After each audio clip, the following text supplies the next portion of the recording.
मेरे सभी विद्यार्थियों का मेरे YouTube channel Utkarsh classes for GK and GS में हार्दिक स्वागत है। हम अपनी आज की कक्षा में क्लास 10th के साइंस के चैप्टर 12th इलेक्ट्रिसिटी के बारे में पढ़ेंगे। हमारा जो रेफरेंस बुक है वो है विद्या क्वेश्चन बैंक।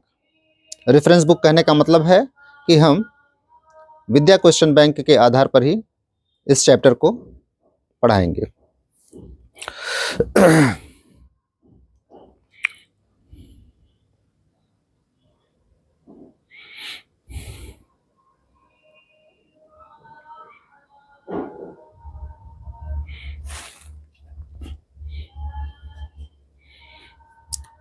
इस चैप्टर का हमारा पहला क्वेश्चन है, एक कूलाम आवेश की रचना करने वाले इलेक्ट्रॉनों की संख्या परिकलित करें। अर्थात आवेश की वैल्यू है एक कूलाम और उसमें इलेक्ट्रॉनों की संख्या के बारे में पूछ रहा है। तो एक कूलाम आवेश की रचना करने वाले इलेक्ट्रॉनों की संख्या परिकलित करें। तो हमारा फार्मूला होता है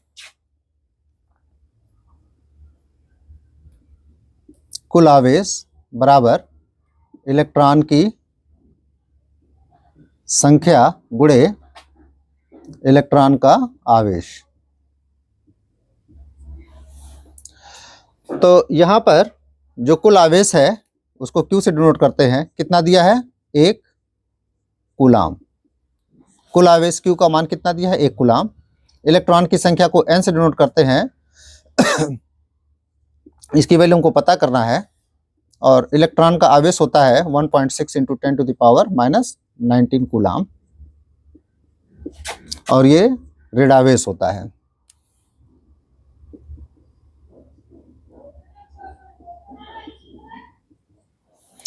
अगर यहाँ पर इलेक्ट्रॉन की जगह प्रोटॉन होता तो इस पर आवेश की मात्रा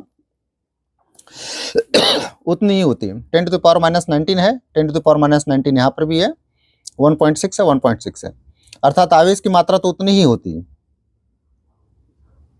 लेकिन ये कौन सा आवेश होता है? धन आवेश होता है। इलेक्ट्रॉन पर जितना आवेश है प्रोटॉन पर भी उतना ही आवेश है, लेकिन इलेक्ट्रॉन पर आवेश कैसा है? ऋणावेश है और प्रोटॉन पर आवेश है धन आवेश। तो अब हम अपने आते हैं प्रश्न के ऊपर। तो क्वेश्चन में क्या कहता है? क्वेश्चन में कहता है कि हमको n की वैल्यू पता करनी है। तो ऊपर फार्मूला हमने क्या देखा? ऊपर फार्मूला हमने देखा था Q बराबर n गुणे E। तो E को ट्रांसफर कर देंगे तो क्या हो जाएगा? Q अपान E बराबर n या n बराबर Q अपान E। Q की वैल्यू कितना दिया है? एक कूलाम। अगर Q की वैल्यू 2 कूलाम दिया होता तो 2, 3 दिया होता तो 3 हम लिखते। तो Q की जगह पर क्या पुट करेंगे? 1 बटे E की वैल्यू कितना दिया है? 1.6 इंटू 10 टू द पावर -19। ये 10 टू द पावर -19 ऊपर जाकर के क्या हो जाएगा? 10 टू द पावर +19 और 1.6 से 1 में भाग देते हैं। तो 1 में भाग देते हैं किससे? 1.6 से। तो इस दशमलव को हटाएंगे तो यहाँ पर क्या हो जाएगा? एक जीरो बढ़ जाएगा। 16 से 10 में भाग नहीं जाएगा। तो सबसे पहले हमको क्या करना पड़ेगा? यहाँ पर दशमलव लगाना पड़ेगा। दशमलव लगाएंगे तो यहाँ पर एक जीरो बढ़ जाएगा। 16 से 100 में भाग देंगे, 16 छक्के 96, बचा हासिल 4। दशमलव लगा है तो एक जीरो बढ़ जाएगा। फिर 16 दूना 32, बचा हासिल 8। दशमलव लगा है तो एक जीरो फिर बढ़ जाएगा, 16 पच्चे 80। तो यहाँ पर कितना आ गया? 0.625। अब इस पॉइंट को हम इधर की तरफ खिसका देते हैं। तो जब पॉइंट को दाहिनी तरफ खिसकाएंगे तो पावर घटेगा और पॉइंट को बाईं तरफ खिसकाएंगे तो ये पावर बढ़ेगा। तो हमने पॉइंट को क्या किया? एक कदम इधर बढ़ा दिया है, तो ये घट के 19 से घट करके 18 हो जाएगा। अर्थात हमारा यहाँ पर वैल्यू कितना हो जाएगा? n बराबर 6.25 इंटू 10 टू द पावर 18। अर्थात एक कूलाम आवेश में कितने इलेक्ट्रॉन होंगे? 6.25 into 10 to the power 18 electron.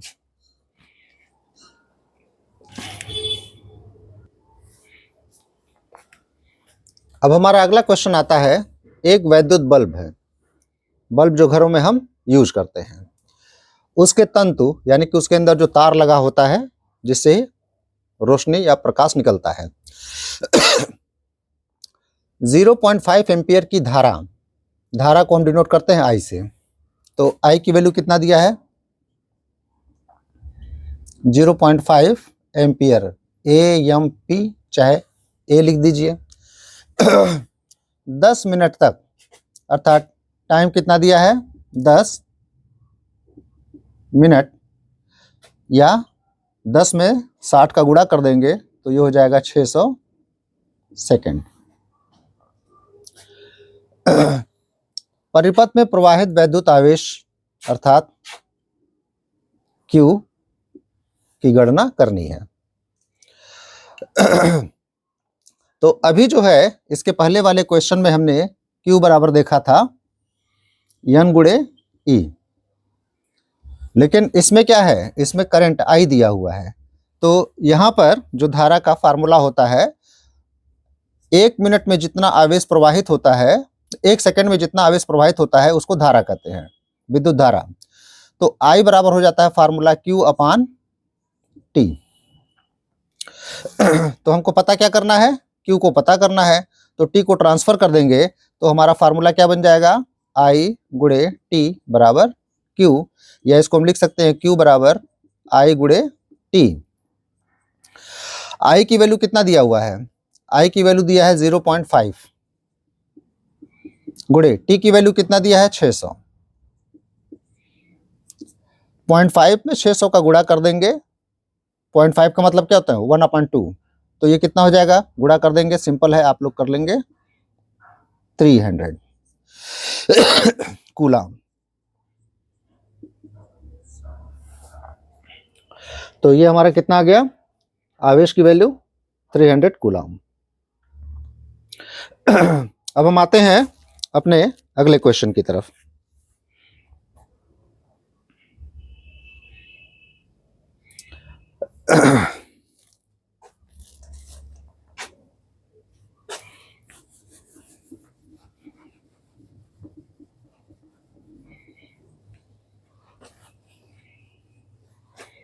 हमारा अगला क्वेश्चन है,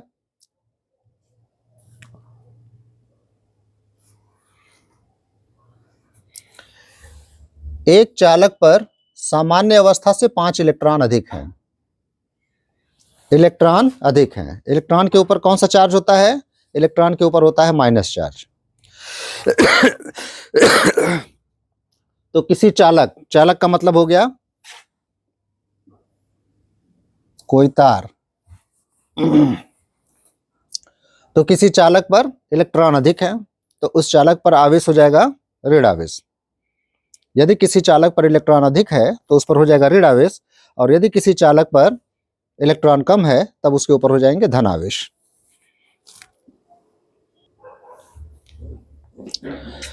तो इलेक्ट्रॉन अधिक होगा तो उस चालक पर ऋण आवेश आ जाएगा, और इलेक्ट्रॉन कम होगा तब उस चालक पर धन आवेश आ जाएगा। तो यहाँ पर इलेक्ट्रॉन अधिक है तो इस चालक पर कौन सा आवेश आएगा, ऋण आवेश आएगा। कितना आएगा, तो अभी फार्मूला हमने बताया था, कुल आवेश बराबर इलेक्ट्रॉन की संख्या n गुणे इलेक्ट्रॉन पर आवेश। तो कुल आवेश Q बराबर हो गया Ne।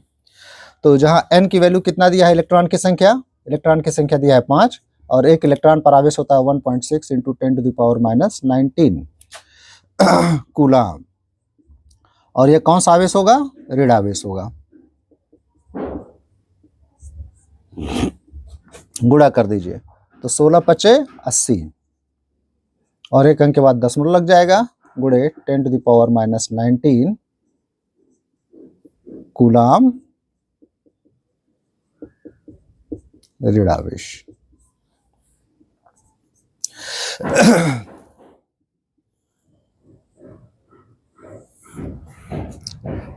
तो यदि किसी चालक पर 5 इलेक्ट्रॉन अधिक हैं तब उस पर आवेश की मात्रा हो जाएगी 8 × 10⁻⁻19 कूलम, और आवेश का जो प्रकार होगा वो ऋणावेश होगा। अगर इलेक्ट्रॉन की कमी होती, यहाँ इलेक्ट्रॉन अधिक है, इलेक्ट्रॉन की अधिकता से ऋणावेश और इलेक्ट्रॉन की कमी होती तो वहाँ पर ऋणावेश की जगह पर धनावेश लिख देते हैं।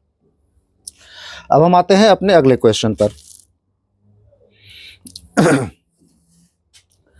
हमारा अगला क्वेश्चन है, किसी चालक में प्रवाहित धारा अर्थात आई की वैल्यू 4 एम्पियर है, तो 1.5 मिनट में कुल आवेश की मात्रा ज्ञात कीजिए।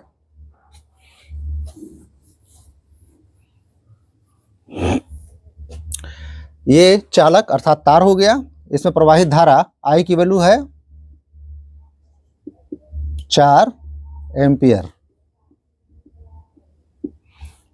और समय कितना दिया है 1.5 मिनट। टी बराबर कितना हो गया 1.5 मिनट। तो मिनट को हम सेकंड में, क्योंकि हम जो भी कैलकुलेशन करते हैं वो समय को लेंगे सेकंड में, लंबाई को लेंगे मीटर में, भार को लेंगे किलोग्राम में, आवेश को लेंगे कूलाम में। तो ये मिनट है तो इसको किस में बदलेंगे सेकंड में। तो 1.5 इंटू 60 सेकेंड गुणा कर देंगे तो 15 छक्का 90, एक जीरो बढ़ गया और एक अंक के बाद दशमलव था, एक अंक के बाद दशमलव लगा दिया सेकेंड। तो समय कितना हो गया 90 सेकेंड हो गया और आई की वैल्यू कितना दिया है 4 एम्पियर दिया हुआ है। हमको कुल आवेश पता करना है, तो कुल आवेश अर्थात क्यू की वैल्यू हमको पता करना है। तो इसके पहले अभी हमने फार्मूला देखा था, 2 फार्मूले हो गए अभी तक हमारे क्वेश्चन में। एक है Q बराबर N गुणे E, और जब I और T दिया हो तब हमारा फार्मूला होता है I बराबर Q अपान T, या Q बराबर हो जाएगा I गुणे T। तो इस न्यूमेरिकल में हमको फार्मूला कौन सा यूज करना पड़ेगा, Q बराबर I गुणे T का। तो हमको Q पता करना है, तो Q बराबर I गुणे T। I की वैल्यू कितना दिया है 4 एम्पियर, T की वैल्यू कितना दिया है 90 सेकेंड, बराबर कितना हो जाएगा 360 कूलाम। 360 कूलाम, ठीक है ना। अब हम आते हैं अपने अगले न्यूमेरिकल पे।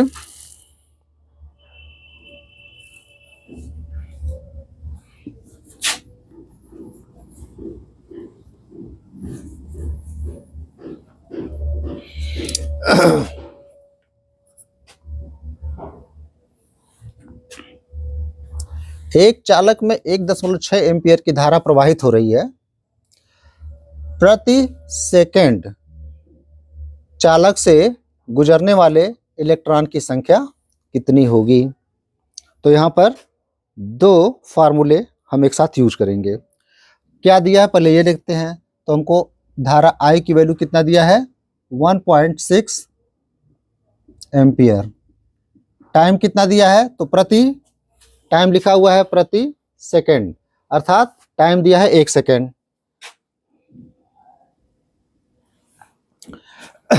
इलेक्ट्रॉनों की संख्या अर्थात n की वैल्यू हमको पता करना है। तो अभी हमने 2 फार्मूला देखा था, एक तो था Q बराबर N गुणे E और दूसरा था Q बराबर I गुणे T, ठीक है। तो हम जो है लिख सकते हैं, इलेक्ट्रॉनों की संख्या हमको n ज्ञात करना है और I दिया हुआ है। तो सबसे पहले हम लिखेंगे Q बराबर I गुणे T, ठीक है। तो हमको कुल आवेश पता करना है और Q बराबर हमारा फार्मूला एक और होता है, वो क्या होता है N गुणे E, अर्थात Q की जगह पर हम क्या लिख देंगे N गुणे E।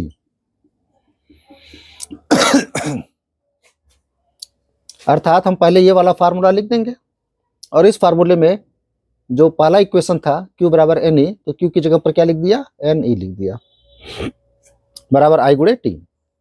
तो इलेक्ट्रॉन की संख्या n बराबर क्या हो जाएगा I गुणे T, और ये जो E है ये इधर आ करके बटे में चला जाएगा। I की वैल्यू कितना दिया है 1.6, टी की वैल्यू कितना दिया है 1 सेकेंड बटे इलेक्ट्रॉन पर आवेश कितना होता है तो 1.6 into 10 to the power minus 19। 1.6 से 1.6 कट जाएगा और ये 10 टू द पावर माइनस 19 ऊपर चला जाएगा तो क्या हो जाएगा 10 टू द पावर प्लस 19। ये कट गया तो ये हो जाएगा, कट गया तो इसको 1.0 लिख देंगे और ये 10 टू द पावर माइनस 19 ऊपर चला जाएगा तो 10 टू द पावर प्लस 19।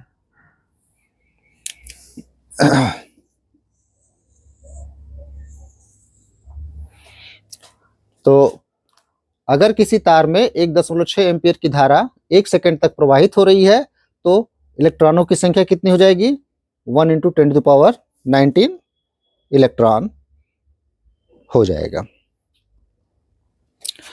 अगला क्वेश्चन हम देखते हैं अब।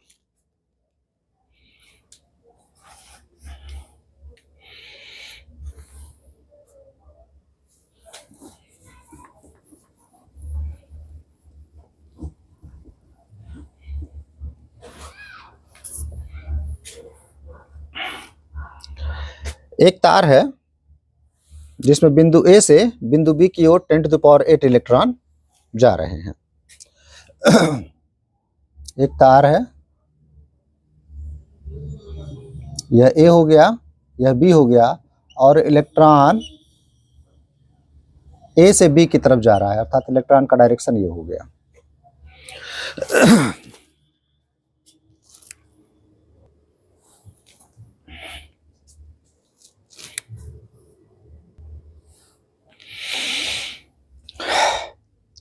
तो इलेक्ट्रॉन किधर से किधर की तरफ जा रहे हैं ए से बी की तरफ और इलेक्ट्रॉनों की संख्या कितना दिया है 10 टू द पावर 8। इलेक्ट्रॉनों की संख्या को डिनोट करते हैं एन से, कितना दिया है 10 to the power 8 electron. 10 to the power 4 second अर्थात टाइम कितना दिया है 10 to the power minus 4 second. कितनी विद्युत धारा अर्थात आई कितना है पता करना है और किस दिशा में उसका दिशा भी पता करना है।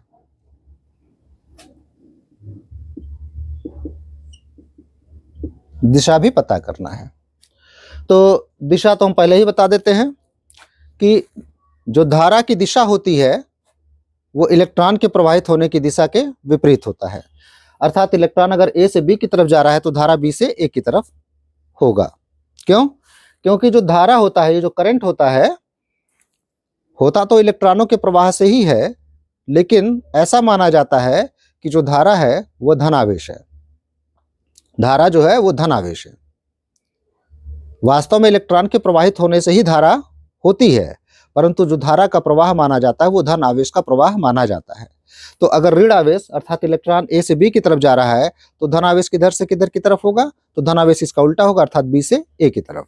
अर्थात इसकी दिशा किधर हो जाएगी, बी से ए की तरफ हो जाएगी। अब पूछता है कि कितनी धारा अर्थात आई की वैल्यू हमको पता करना है। तो अभी इसके पहले हमने जो फार्मूला बताया था कि फार्मूला क्यू बराबर क्या होता है आई गुणे टी, या आई पता करना है तो आई बराबर हमारा फार्मूला होता है क्यू अपान टी।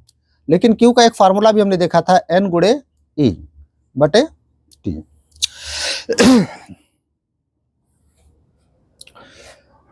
तो अब हम यहां पर जो है आई तो हमको पता करना है, एन की वैल्यू कितनी है 10 टू द पावर 8 है, 10 टू द पावर 8 गुणे ई की वैल्यू कितनी है, तो इलेक्ट्रॉन का आवेश हमेशा 1.6 into 10 to the power minus 19 coulomb होता है। और जो टाइम दिया है वो कितना दिया है 10 टू द पावर माइनस 4। और आई का मात्रक क्या होता है एम्पियर, AMP। ये 10 टू द पावर माइनस 4 ऊपर जाकर 10 टू द पावर प्लस 4 हो जाएगा। तो ये 10 टू द पावर 8 गुणे 1.6 into 10 to the power minus 19 गुणे ये 10 टू द पावर माइनस 4 ऊपर जाएगा तो 10 टू द पावर प्लस 4 हो जाएगा एम्पियर।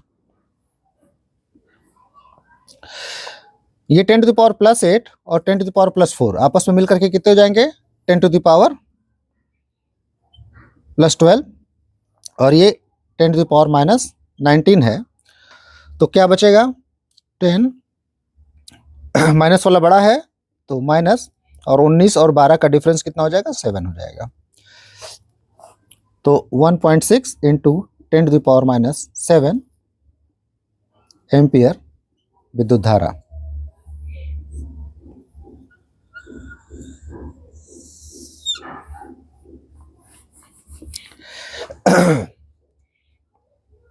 और दिशा किधर से हो जाएगी, बी से ए की तरफ। तो ये हो गया हमारा अगला क्वेश्चन। अब हम आते हैं अपने नेक्स्ट क्वेश्चन पर।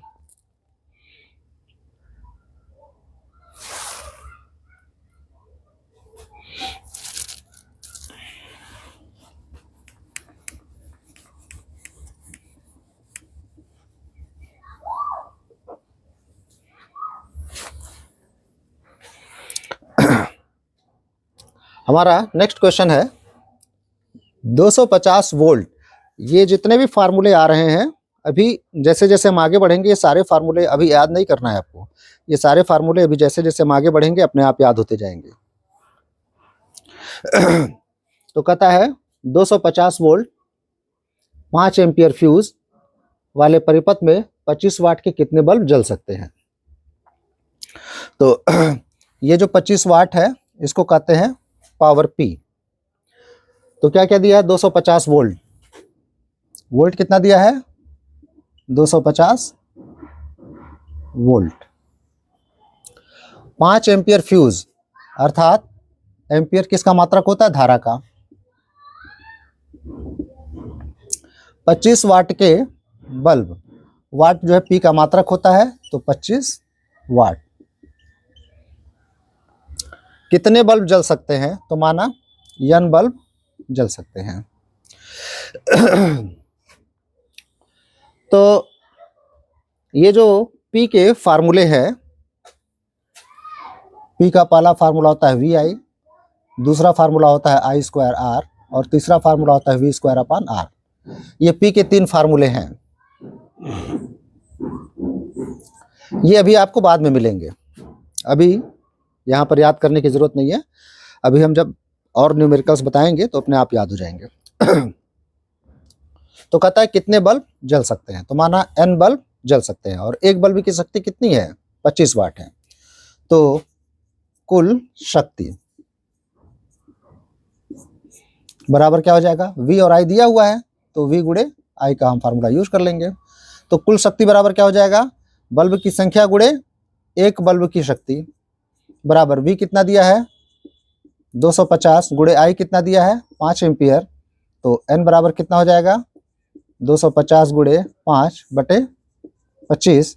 25 से काट देंगे तो 25 दहा में 250, और 10 और 5 इससे इसको काट देंगे तो 10 बार में कटेगा। 10 और 5 का गुणा कर देंगे कितना हो जाएगा, 50।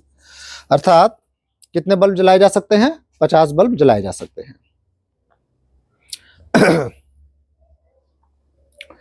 तो ये हमारा हो गया। अब हम आते हैं अपने अगले क्वेश्चन की तरफ।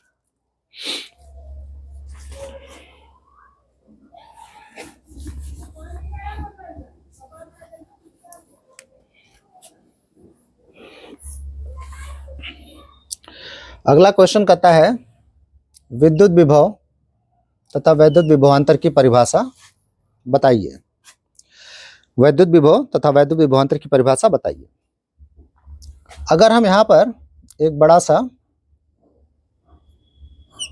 धन आवेश रख दें और बहुत दूर, मतलब कि कई किलोमीटर दूरी पर, अनंत पर कोई आवेश, धन आवेश कोई रखा हुआ है,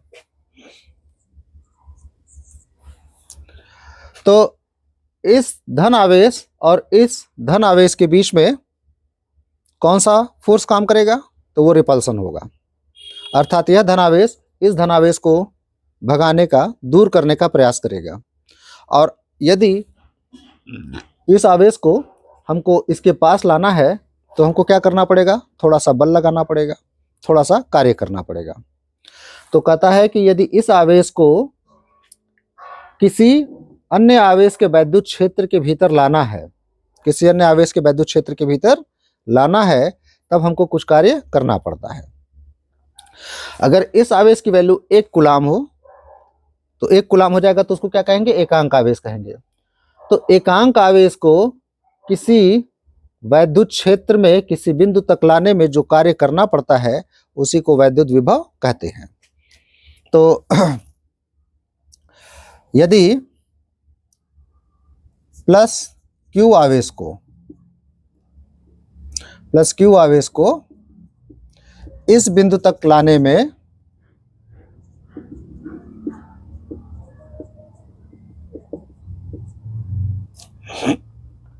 W जूल का कार्य करना पड़े तो विभव V बराबर क्या हो जाएगा, V बराबर हो जाएगा कि ये क्या था, एकांक आवेश को लाना था और प्लस क्यू आवेश को हम ला रहे हैं, W जूल का कार्य करना पड़ रहा है, तो 1 जूल को लाने के लिए क्या हो जाएगा, W/Q।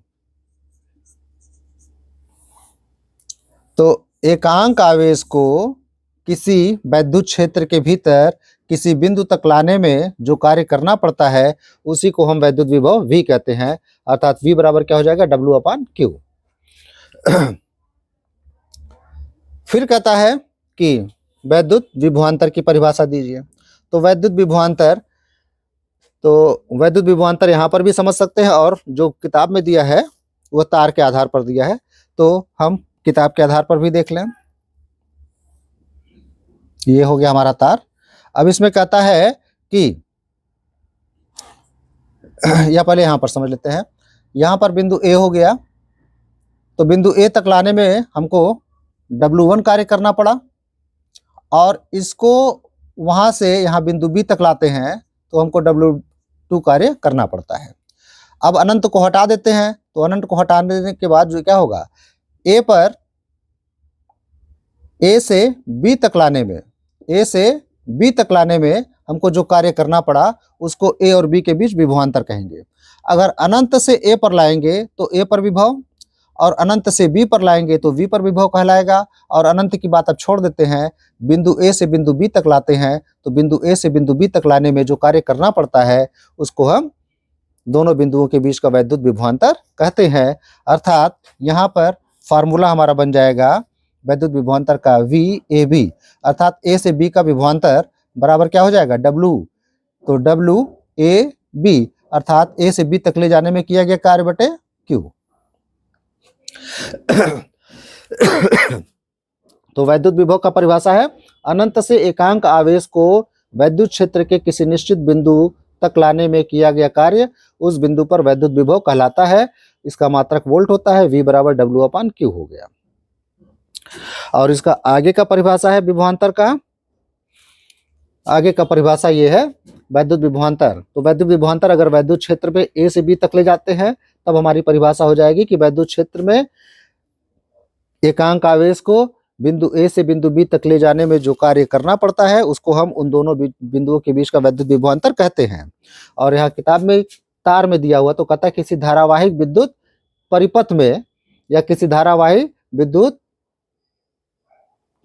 चालक तार में दो बिंदुओं के बीच एकांक आवेश को एक बिंदु से दूसरे बिंदु तक लाने में किए गए कार्य को वैद्युत विभवांतर कहते हैं। इसे भी V से प्रदर्शित करते हैं या VAB से प्रदर्शित करते हैं।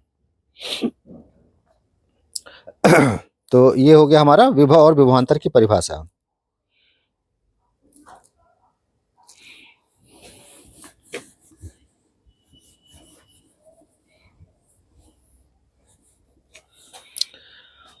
हमारा अगला क्वेश्चन है, किसी विद्युत परिपथ में एमीटर और वोल्टमीटर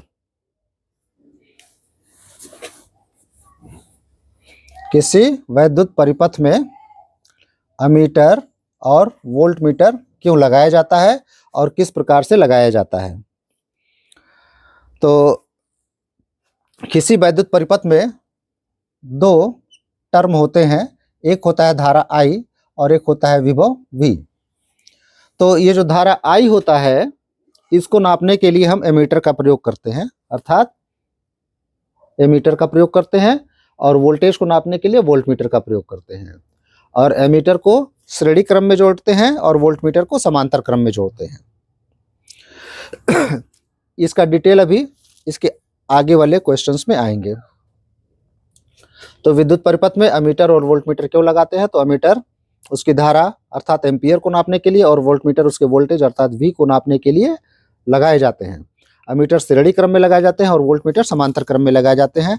श्रेणी क्रम, समांतर क्रम, एमीटर और वोल्टमीटर अभी आगे के प्रश्नों में और स्पष्ट रूप से बताया जाएगा।